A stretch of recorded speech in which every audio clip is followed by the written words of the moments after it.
축복의 비결이라는 제목으로 은혜 말씀을 나누겠습니다.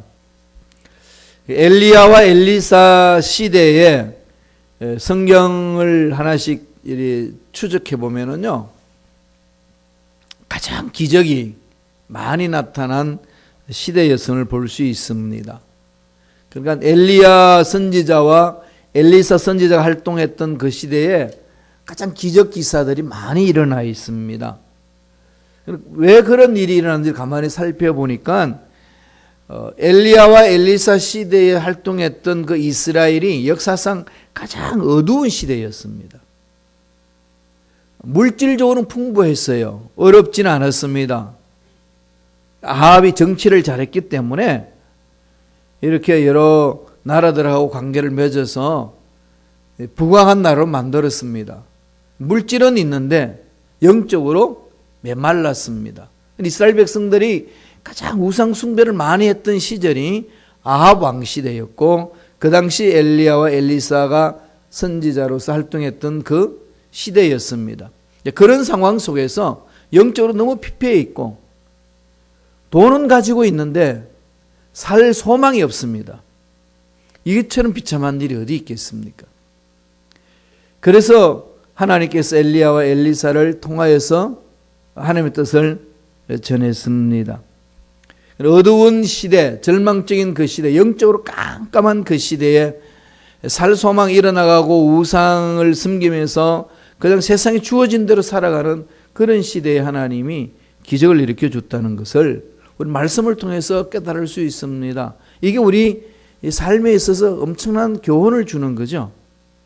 내가 절망 가운데 빠지고 정말로 앞날이 보이지 않은 그런 시대에 무엇이 가장 많이 일어난다는 것을 성경 말씀하고 계시나요? 기적이 그때 일어난다는 겁니다. 절망을 느끼면 느낄수록 기적은 더 가까이 있다는 거죠.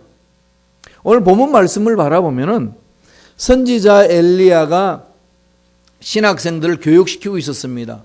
신학교가 있었어요. 그 신학교에 신학생 한 명이 죽어버렸습니다. 그런데 혼자 총각으로서 신학생이 아니라 가족을 거닐고 있는 신학생이었습니다. 부인이 있었고 두 아들이 있었습니다. 그런데 그 신학생이 갑자기 죽어버리니까 살 길이 막막합니다. 그런데 빚쟁이들이 와가지고 돈 내놓으라고 난립니다. 그럼 줄 게 없으니까 그 집에 있는 두 아들을 노예로 삼겠다고 그런 상황이 주어져 버렸습니다. 그래서 이 여인이 선지자한테 달려와서 좀 살려달라고, 어떻게 하면은 살 수 있는지 가르쳐달라고 몸부림을 칩니다.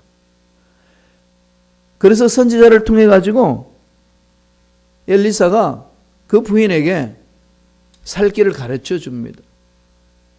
선지자의 말을 듣고 순종한 그 부인의 가정은 기적을 체험하는 거예요. 이 세상에서 한 번도 맛보지 못한 그런 하나님의 복을 체험을 하는 겁니다. 오늘 본문 말씀을 보면은 하나님으로부터 복받는 자의 삶이 어떤 것인지, 어떻게 살아야 되는지, 그 축복의 비결이 무엇인지를 말씀하고 있습니다. 우리가 기억해야 될 내용 세 가지입니다. 첫째로 하나님으로부터 그 복을 받는 자의 삶의 자리에 들어가려면 제일 먼저 해야 될 것이 무엇이냐? 부르짖으라는 겁니다. 부르짖는 일이라는 거죠. 전능하신 하나님 앞에 부르짖는 겁니다. 이건 아무리 강조해도 지나침이 없는 거죠. 너무나도 잘 알고 있는 내용인데, 너무나도 성경에서 분명히 이야기하고 있는 얘기임에도 불구하고 우리들은 이런 일들을 게을리할 때가 얼마나 많은지 모릅니다. 너무 근심 걱정을 하는 거죠. 힘들고 어려울 때마다 이 말씀을 마음판에 새기기를 바랍니다. 부르짖어라. 부르짖어라. 절망을 느끼면 느낄수록 부르짖기를 바랍니다. 매달리셔야 돼요. 어떤 일이 있어도 그냥 막 전능하신 하나님 앞에 나와서 매달려야 됩니다. 오늘 말씀을 보지요. 엘리사에게 어떻게 그 여인이 찾아와서 이야기하는지 4장 1절입니다. 열왕기하 4장 1절 다 같이 읽겠습니다. 선지자의 제자들의 아내 중에 한 여인이 엘리사에게 부르짖어 이르되 당신의 종 나의 남편이 이미 죽었는데 당신의 종이 야훼를 경외한 줄은 당신이 아시는 바니이다. 이제 빚준 사람이 와서 나의 두 아이를 데려가 그의 종을 삼고자 하나이다 하니, 이 엘리사 선지자에게 찾아온 여인이 제일 먼저 한 게 뭐죠? 선지자한테 와서 부르짖습니다. 선지자라는 말은 뭘 말할까요? 하나님의 음성을 듣는 자, 하나님의 음성을 듣고 전해주는 자지 않습니까? 그럼 하나님의 사람에게 부르짖었다는 것은 오늘날 우리 신앙생활은 무엇을 말하나요? 전능하신 하나님께 부르짖는 걸 말하는 거죠. 부르짖을 때 나타나는 놀라운 역사가 있습니다. 제가 한국에서 이제 한세대학교 교수로 교무처장 직을 맡고 있을 때에 학교에 좀 어려운 일이 있은 적이 있습니다. 그때는 이제 교수님들이 논문을 쓰는데 그 논문이 누구 논문을 표절을 뺏겨 썼느냐, 아니면은 자기 이 원리를 다른 논문에 썼는데 또다시 중복해서 논문을 썼느냐, 이런 것을 조사하는 진실성위원회가 있습니다. 이게 왜 그런가 하면 옛날에 항우석 박사가 한국에서 줄기세포 만들어서 이 장애자를 치유하고 새 생명을 줄 수 있는 길이 열렸다고 그러면서 막 했던 그 논문 발표가 다 거짓이었습니다. 세계적인 과학지 논문에 보냈던 논문이 거짓이었어요. 그 이후부터 국가가 팍 뒤집혀졌습니다. 그래서 각 대학마다 진실성 문제를 들고 일어났어요. 그래서 위원회가 구성이 됩니다. 그 위원장은 당연히 교무처장이에요. 그래서 모든 교수들의 논문들을 조사하고 이러는데, 거기에 이 교수 사회에 또 모함이 있으니까 한 교수를 쳐내기 위해서 다른 교수가 그 교수를 모함하기 위하여 교수의 논문을 이게 뒤져서 이 자료 중복이다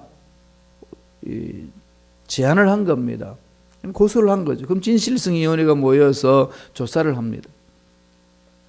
보니까 자료 중복은 있는데 표절한 건 아니에요. 그 당시 초창기라서 자료 중복에 그것을 문제 삼으면 모든 교수들이 다 문제가 되기 때문에 대학가가 심각한 문제 초래하게 됩니다. 그걸 결정해야 돼요. 교무처장이. 얼마나 답답한지 몰랐습니다. 어떻게 해결해야 되는지.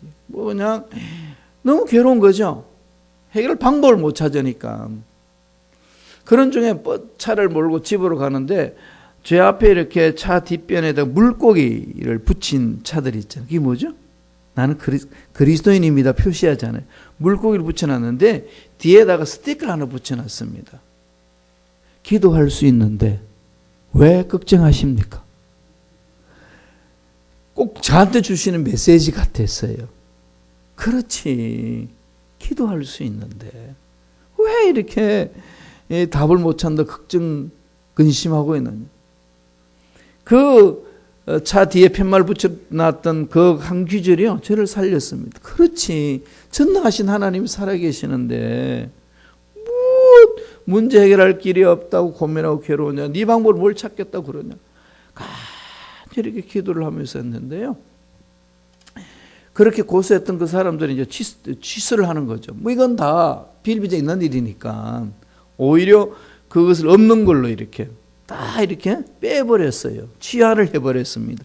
그러면서 제가 이럴 수도 없고 저럴 수도 없는 상황 속에서 정말로 은혜 안에서 그냥 잘 해결된 적이 있습니다. 저와 여러분 삶에 이런 크고 작은 문제들 얼마나 많습니까? 이럴 때마다 머릿속에 새기세요. 기도할 수 있는데 왜 걱정하십니까? 부르짖으라는 거죠. 하나님의 복 받는 비결은요, 부르짖음밖에 없습니다. 우리 힘을 할 수 있는 게 뭐가 있습니까? 지금 여인이 자기 힘을 할 수 있는 거 하나도 없습니다. 뭐 있냐? 그랬더니 기름 한 병밖에 없다는 거죠. 이걸 먹고 살기도 힘든데 지금 죽어야 되는데 두 아들은 노예로 끌려갑니다. 이런 상황에서 할 수 있는 일은 아무것도 없으니까 선지자한테 와서 부르짖는 거죠. 즉 하나님의 능력에 매달려서 부르짖는 겁니다. 예레미야 선지자 33장 3절에서 예레미야 33장 3절에 뭐라고 그랬습니까? 너는 내게 부러지져라. 내가 내게 응답하겠고 내가 알지 못하는 크고 은밀한 일을 내게 보이리라. 할렐루야. 예, 부러지져라. 응답하겠다. 분명히 약속하셨잖아요. 응답하겠다. 어떻게 응답하신다는 거죠? 알지 못하고 크고 비밀한 것으로. 이건 하나님도 어쩔 수 없어. 이런 생각 꿈에도 하지 마세요.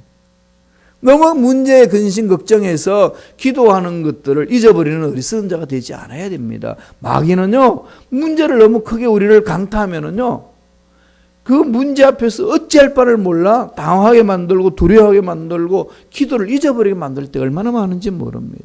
기억하세요. 하나님의 기적은 부르짖음 속에 있습니다. 매달리셔야 됩니다. 하나님, 내 영혼이 배고픕니다. 하나님, 이 문제 하나님 능력하는 세계를 받기를 원합니다. 도저히 내 방법으로 해결할 수 없지만은 하나님은 이루어 주실 줄로 믿습니다. 부르짖는 거죠. 주님도 늘 우리에게 가르쳐 주셨잖아요. 마태복음 7장 7절 뭐죠? 구하라. 그래하면 너에게 주실 것이요. 찾으라.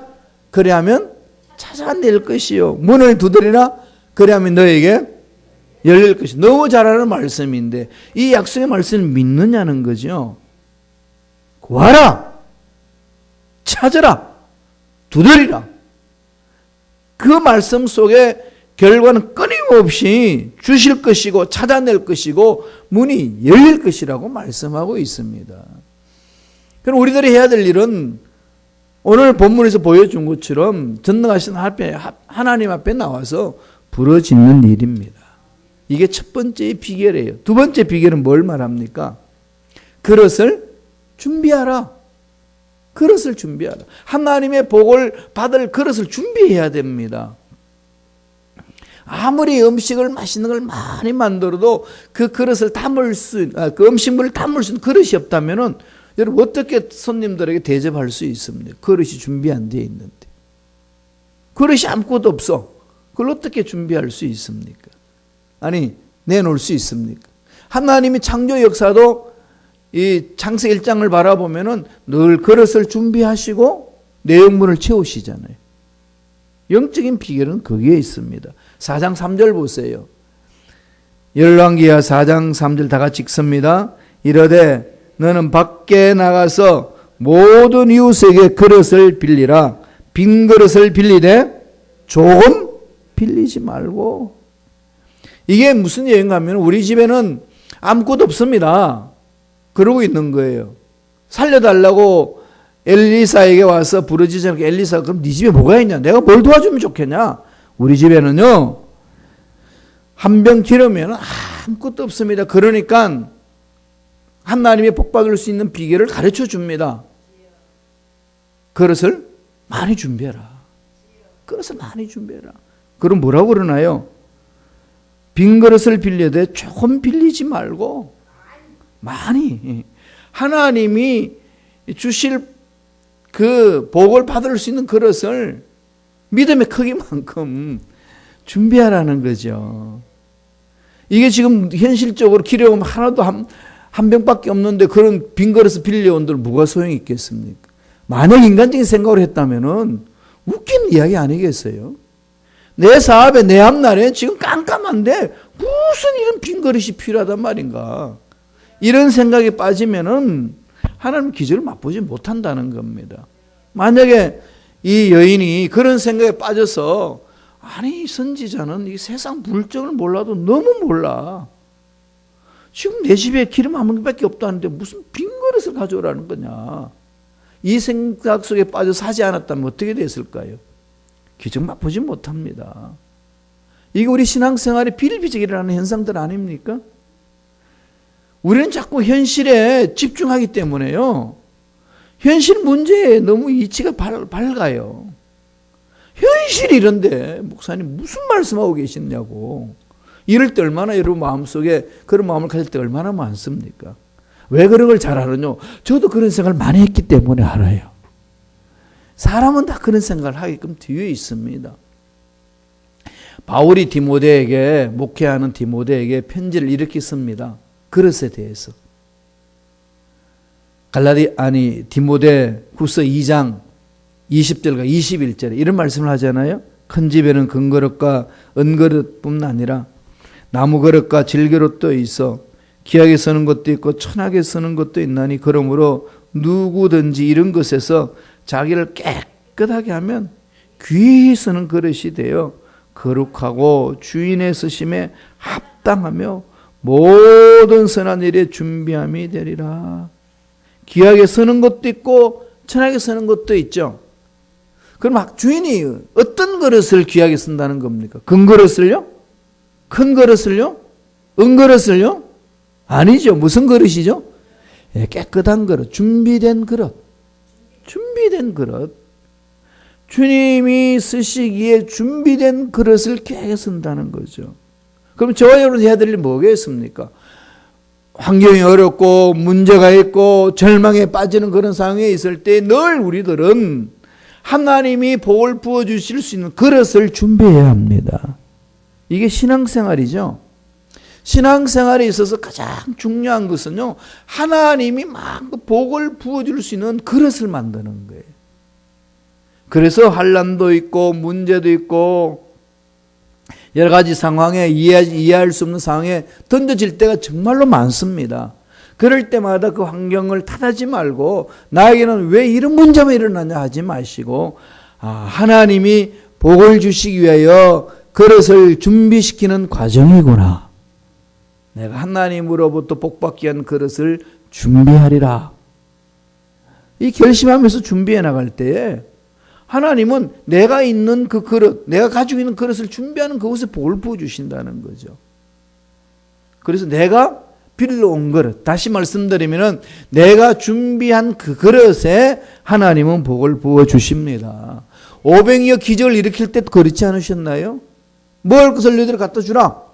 5,000명이 넘는, 장정들 5,000명이 넘는 식구들끼리 다 딸리는 걸 대사하면 기만 명이 넘는 그 상황 속에 들판에서 제자들에게 먹을 것을 주라고 말씀하시는 주님의 말씀을 듣는 제자들의 마음이 어떻겠어요? 기가 막히는 것 아니겠습니까? 그러니까 똑똑한 빌립이 그럽니다. 무슨 말씀합니까? 이 들판에 어디 가서 음식 사오고 음식을 있다 한다 할지라도 돈이 어디 있습니까? 둘 다 없다는 거죠. 돈도 없거니와 여기 뭐 큰 상정도 없는데 무슨 음식을 가져옵니까? 그는 이때 주님이 마음은 뭐죠? 제자들이 어떻게 하는 것이냐 시험하기 위함이라는 것 아니겠습니까? 안드레는 어떻게 합니까? 있는 것 가지고 내놓잖아요. 어린아이 도시락 그거 정말 보잘것없는 애 하나 그냥 한 끼 먹으면은 어린애 배를 채울 수 있는 그 도시락 양입니다. 그걸 주님 앞에 내놓잖아요. 하나님이 복을 주실 수 있는 그릇으로 만들잖아요. 그랬더니 오병이어의 기적, 기만 명이 먹고도 남는 그런 놀라운 역사가 일어납니다. 오병이어 작지만은 믿음으로 하나님 앞에 찾아왔을 때에 하나님은 그 믿음을 보시고 기적을 일으켜 주신다는 사실입니다. 잊지 마시고요. 내게 무엇이 없습니다. 나는 무엇이 부족합니다. 나는 무엇이 어렵습니다. 나는 나이가 너무 많아서 몸이 약해서 이런 핑계댈 하나도 없습니다. 전능하신 하나님 앞에 매달려서 하나님이 복을 부어줄 수 있는 그릇으로 준비해 나가실 간절히 축원합니다. 이게 저와 여러분들이 해야 될 일이죠. 그래 이겨냅니다. 그래 하나님이 예비하신 복을 받을 수 있어요. 자녀들과 가정들의 직장의 사업의 앞날의 모든 일입니다. 마지막 세 번째로 이 축복의 비결에 대해서 뭘 말씀하나요? 하나님의 능력을 제한하지 말라는 겁니다. 작은 생각으로 자기가 살아온 경험 가지고 하나님의 능력을 제한하면은 그것은 멈춰진다는 거죠. 말씀을 한번 보실래요? 열왕기하 4장 6절입니다. 다 같이 읽습니다. 그릇에 다 찬지라 여인이 아들에게 이르되 또 그릇을 내게로 가져오라 하니 아들이 이르되 다른 그릇이 없나이다 하니 그릇 기름이 곧 그쳤더라. 얼마만큼 하나님 복이 임하죠? 준비한 그릇만큼. 믿음으로 준비한 그릇만큼만 복이 임한다는 걸 말씀하잖아요. 준비할 때 엘리사가 뭐라고 그랬습니까? 조금 빌리지 마라. 그죠? 조금 빌리지 마라. 많이 빌리는데 그 많이 빌리는 양이 누구의 마음에서 빌릴까요? 그 여인의 믿음의 분량이에요. 믿음의 분량으로 빌리는 거 아니겠습니까? 이 정도만 충분하지. 여기서 멈춰질 때 하나님의 능력에 자꾸 제한을 가함으로 기적을 맛보지 못한다는 거죠. 하나님의 능력은 한계 없습니다. 우주 만물을 창조하신 분이고 영원히 사시는 분이시고 모든 것을 가지고 계십니다. 다만 한계가 있다면 뭐가 한계가 있죠? 우리 믿음의 한계예요. 우리의 한계 때문에 자꾸 하나님의 능력을 제한한다는 거죠. 그러면서 문을 닫고 기름을 부어라 그랬습니다. 이게 이해가 안 되잖아. 왜 그냥 문을 닫아야 돼? 그냥 하면 되지. 그런데 이 여인은 순종합니다. 그래서 잔뜩 빌려와가지고 기름 한 병밖에 없는 그 기름을 자꾸 붓습니다. 그런데 계속 나와요. 가득 차면 또 옮기고 또 빈 그릇 가져와서 또 부으면 또 가득 차서 옮기고 계속 옮깁니다. 가져와라, 또 가져와라. 여기 있습니다. 막 갖다 봅니다. 막 계속 넘쳐나는 거죠. 더 가져와라. 그랬더니 아들이 뭐라고 그럽니까? 엄마 없어요. 그랬더니 기름병에 뚝 끊어집니다. 하나님의 능력은 우리 믿음의 역사에 의해서 이루어지는 거예요. 그럼 믿음의 양을, 믿음의 깊이를, 믿음의 질을 키워야 나가는 거죠. 이런 건 어떻게 되나요? 두 가지 길입니다. 혼이 깨져야 돼요. 나에게 내가 생각하는 그 생각 속에 하나님 능력을 제한하는 걸 깨트려야 됩니다. 혼을 깨야 되거든요. 혼을 깨는 방법이 뭘까요? 혼이 나야 혼이 깨져요. 그럼 여러분 언제까지 혼나면 살시겠습니까? 또 혼을 깨트리는 방법이 있어요. 뭔지 아십니까? 말씀이에요. 약속의 말씀을 붙들면요, 내 혼을 뛰어넘어서, 내 생각을 뛰어넘어서 하나님 앞에 가까이 갈 수가 있거든요. 여러분 혼나서 혼 깨질래요? 말씀 묵상해서 혼이 깨지고 복을 받으시겠어요? 선택은 여러분 하는 거예요. 그건 우리가 하는 겁니다. 까짓 혼을 한번 놔보지. 한번 놔보세요. 근데 사람은요, 나야 혼이 깨집니다. 꼭 명심하세요. 근데 어차피 혼 깨질 거, 혼나고 혼 깨질 말고 미리 말씀으로 깨트리세요. 하나님 능력을 제한하지 마시고 붙으세요. 매달리는 겁니다. 묘하지요? 우리 가정에 여기까지 올 수 있도록 보면은 꼭 그냥 망할 것 같고 끝날 것만 같았는데 여기까지 살잖아요. 부족한 것 같았는데 채워졌고, 이제는 은행빚 때문에 끝날 것만 같은데 또 빚을 갚았고 살고 있어요. 교회 공동체 굴러가는 거 보세요. 왜 교회 공동체가 굴러갈까 했는데 하나님 그럴 때마다 바퀴가 멈추면 기름을 쳐가지고 굴러가게 만드시고, 뒤에서 밀어주는 사람들을 모이게 하시고, 앞에서 끄는 사람들을 끌게 하시고, 이렇게 해서 공동체까지 오게 하시잖아요.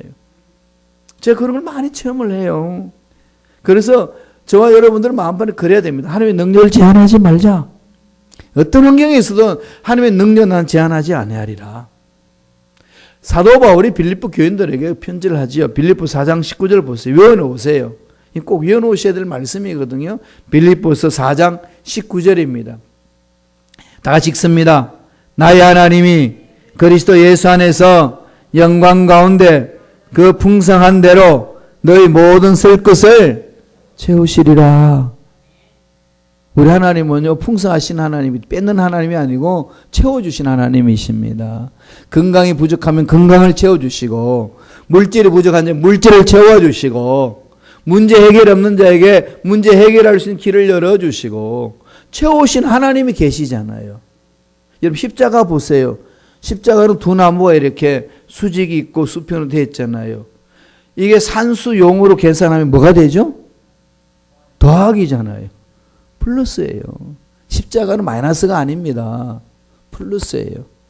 예수님이 있으면요, 더해 주시는 거예요. 채워 주시기도 약속하셨으니까.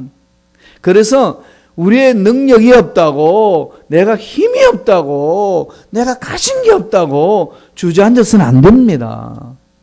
자꾸 하나님의 전능하심을 바라보고 매달려야 돼요. 빌립보서 4장 13절 보지, 바울이 이렇게 고백하죠. 다 같이 한번 고백해 볼까요? 우리도 읽습니다. 내게 능력 주시는 자 안에서 내가 모든 것을 할 수 있느니라. 할렐루야. 능력 주시는 자 안에서. 내 힘으로 안 됩니다. 내 방법으로 안 됩니다. 전능하신 하나님의 능력 안에서, 그 믿는 믿음 안에서 할 수 있다고 고백하잖아요. 믿음의 문제입니다. 능력을 제한하지 마세요. 우리 주인 하나님 아버지의 능력을 제한하지 마시고 믿음으로 기적을 체험하길 바랍니다. 어느 부자가요, 종들을 다 불러놔 놓고 자유를 선포합니다. 오늘 밤 지나면은 너희들 자유를 주겠다. 그런데 내가 너희들 한 가지 마지막으로 일을 시킬 테니까 그 일만큼 좀 해주고 갔으면 좋겠다. 선포했는데 내일 자유인이 될 테니까 아침까지 아주 가늘게 새끼를 좀 꺼라. 알죠? 지푸라기로 새끼 꼬는 거예요. 이 지푸라기를 만드는 끈처럼 쭉 내는 그 새끼를 좀 꼬면 좋겠다. 그걸 좀 해주고 가라. 이제 그렇게 했더니 어떤 종은 하룻밤 자면 뭐 자유인인데 뭐 저 영감탱이 말 들어서 뭘 필요했어. 야, 놀러 가자. 됐고, 또 어떤 종은 아이고 그냥 해달라는데 뭐 자유 준다는데 대강 하자 그러면서 굵게 그냥 꼬는 척 하다가 잠자고, 또 한 종은 정말로 정성껏 가늘다랗게 새끼 줄을 이렇게 쭉 꿨어요. 그 새벽에 일어나 보니까 엄청나게 차이가 있습니다. 한 녀석은 하나도 안 하고 빈둥빈둥 놀다가 새벽에 나타났고, 한 녀석은 꼬는 동 마는 동 잠자다가 그냥 내놔놓고, 한 종은 정말로 정성스럽게 쫙 되어 있습니다.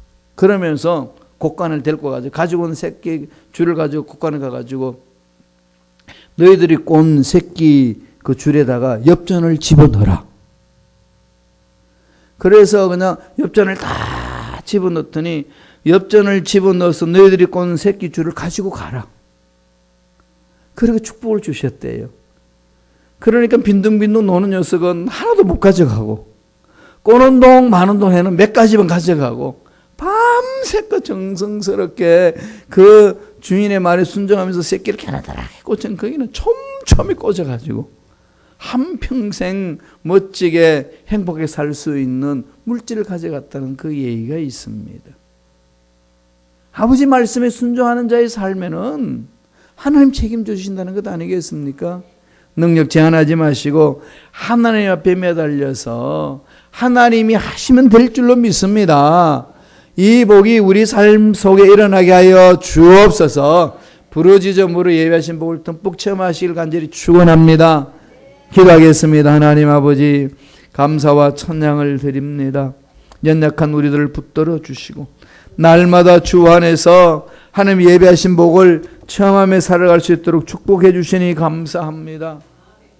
하나님, 연약한 우리들 복 주시기 위하여 계획하고 계심을 잊지 말게 하여 주시고, 하나님이 주신 복을 받기 위하여 철저히 그릇을 잘 준비하는 우리 모두에게 역사하여 주옵소서. 나사렛 예수 이름으로 명하노니 우리의 기도를 방해하고 우리의 믿음을 방해하고 하나님의 능력 안에 들어가는 것을 방해하는 모든 원수 마귀들은 떠나갈지어다. 근심 걱정에 매여서 하나님이 복받을, 하나님 주시는 복을 받을 수 있는 그릇을 준비하지 못하도록 만드는 흑암의 세력들은 떠나갈지어다. 앞날에 막힌 것을 뚫리는 역사가 일어날지어다. 머리부터 발까지 모든 육체 질병도 깨끗하게 치험을 받을지어다. 하나님 은혜 감사히 간 예물 드립니다. 드린 손길 기억해 주시고 믿음으로 드렸습니다. 주여, 믿음의 분량만큼 예배하신 놀란 복으로 충만하게 채워 주옵소서. 감사하고 예수님 이름으로 축복하며 기도드렸나이다. 아멘.